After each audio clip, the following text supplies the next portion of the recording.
the same thing over and over and over. I think after a while, they kind of get a beat on it. So, we've tried to sprinkle some things in where we give some guys some latitude and some freedom, to understand what we're trying to get accomplished and, do different things out of that. I thought that was your guys making that read. No. Like what I mean by that is we have like there's covers that are in, but like based on areas of the floor it gets to, sometimes faking, sometimes going, the communication on it, but there's things that we're definitely doing in particular areas of the floor. We're definitely doing things, but what we're trying to do too is there's different coverages too while it's there. And a lot of it is being called out by those guys in those situations. To my point, it seems like that's not new for you, but for them guys to execute it, because the last 6 weeks, that seemed to be an issue, that communication of, hey, this is what we want, execute it. Yeah, I think that they've done, like I said, I thought the week of preparation coming into, the first 2 games here was really good. I thought we made, coming out of game 1, I think it was one of those games, everybody thought maybe it was a hard to score points, turnovers, missed shots, low shooting percentages. Maybe it was a week off. Maybe it was both teams' defenses. Teams just didn't shoot the ball well. But I just thought we made so many mistakes in the coverages that you're talking about now, where I thought we cleaned up some things coming out of the game 1, and we kind of were a little bit more on a string, and we executed a little bit better. And at least to start the game, I thought we were somewhat disruptive. We generated some turnovers and got some steals, and we were able to get on the break and kind of get off to a good start. Unlike game 1, we didn't go off to a great start. So, obviously, the team defense was so great, but individually was big on Alex, and I seemed like he was kind of everywhere, and it was almost fitting that he got that charge at the end. No, he was great. I mean, he made a couple big threes. We had a couple rebounds that were big. Just talking to him coming out of game 1, I think he felt like he needed some time to get his legs back under him. He felt like he could play more minutes than I played him in game 1. He thought he was going to need to play more minutes to be able to do that. So I tried to rest him. I mean, he's really a great guy, because he will not shortcut or rest on the court, so to speak. He's going to give you everything he has, and when he knows when he needs to come out. Like I talked to him in the 4th with maybe 8 minutes. He says, I'm going to need a break before, I'm not going to be able to close. And I got him off for a little bit, but I think that he's smart. He knows what he's got to do physically, defensively for our team, and he gives you everything he has. But he also understands when he's running out of fuel, he needs to kind of take a blow and get a break, and you try to get him back in there. But I thought he, really played well and did a lot of good things for us tonight.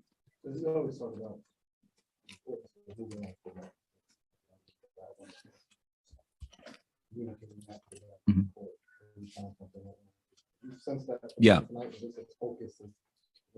Yeah, I mean, I really felt like, again,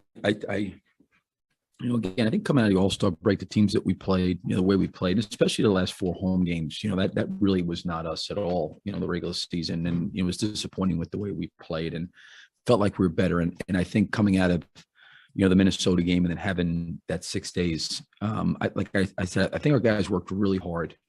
And I think they, have to understand that mentality that you're talking about. Like, you have to, we're up by 16 or 18 and they come storming right back and they cut it down to 6. Like, you have to deal with that. There's going to be these swings, and the communication was great. Like when they cut it down, I think it was 6 in the huddle. You can hit, hey, we know they're going to make a run. Okay, now it's time for us to respond. We got to respond right now. And we did, we got the lead back up, and that's what you got to be able to do.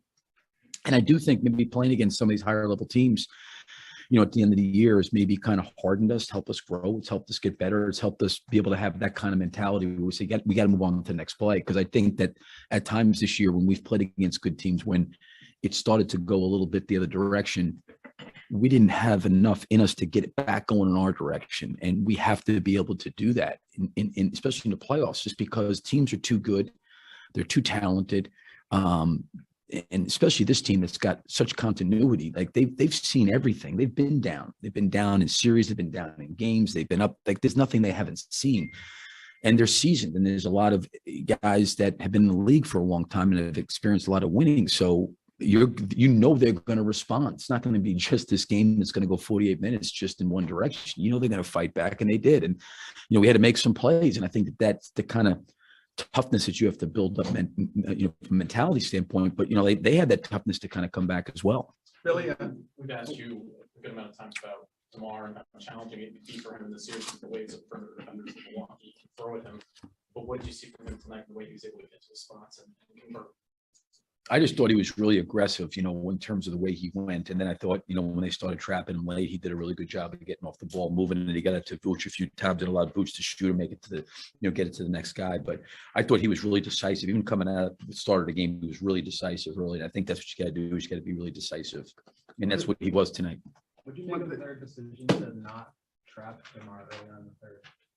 I'm sorry? I felt like they didn't resort to the trap until late in the fourth quarter.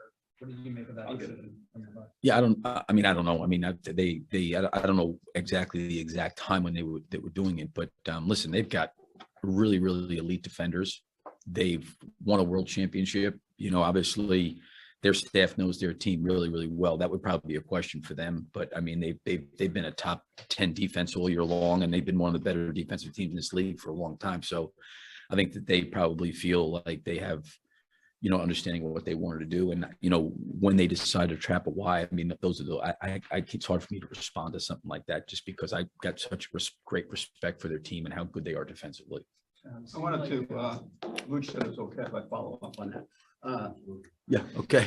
I wanted to follow up what you were saying before about one of the symptoms in these last couple of weeks in the regular season, when you would have a lead or something would happen bad, and, things would go awry. When it got down to 3 at the end of that third quarter, and then you spaced it out to 7, and then started the fourth with that 9-0 run or something, that really gave it space to hold on.